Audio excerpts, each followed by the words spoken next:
حضرت مالک بن دینار فرماتے ہیں میں توبہ کرنے سے پہلے بہت بڑا شرابی تھا، میری 2 سال کی بیٹی تھی، میں شراب پینے لگتا تھا تو میری شراب گرا دیتی تھی، کہتی ابا میں تجھے گناہ نہیں کرنے دوں گی۔ 2 سال کی بیٹی، فرماتے میری بد نصیبی دیکھو میری بیٹی فوت ہو گئی۔ ایک رات میں خواب دیکھتا ہوں کہ دوزخ جنت کے فیصلے ہو رہے ہیں، قیامت قائم ہو گئی ہے، میرے لیے دوزخ کا حکم آ گیا، میرے پیچھے ایک بڑا سا اژدہا، بڑا سا سانپ بھاگنے لگا۔ فرماتے ہیں میں دوڑتا جا رہا ہوں، ایک بزرگ نظر آئے، میں نے کہا مجھے بچانا، کہنے لگے بیٹا میں کمزور ہوں، میں نہیں بچا سکتا۔ کہتے ہیں مجھے میرا اشارہ کیا، کہنے لگے پہاڑ کی طرف جا شاید تو بچ جائے۔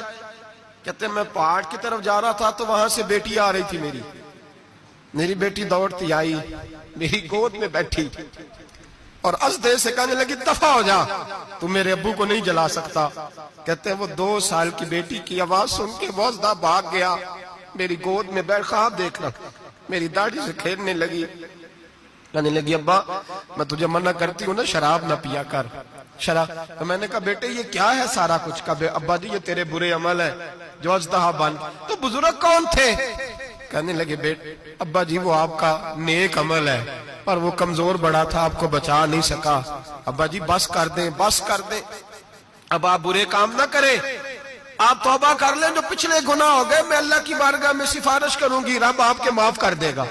مالک بن دینار فرماتے میری آنکھ کھلی تو میں پکی توبہ کر گیا۔ بیٹیاں تو بخشوانے آئی ہیں دنیا میں،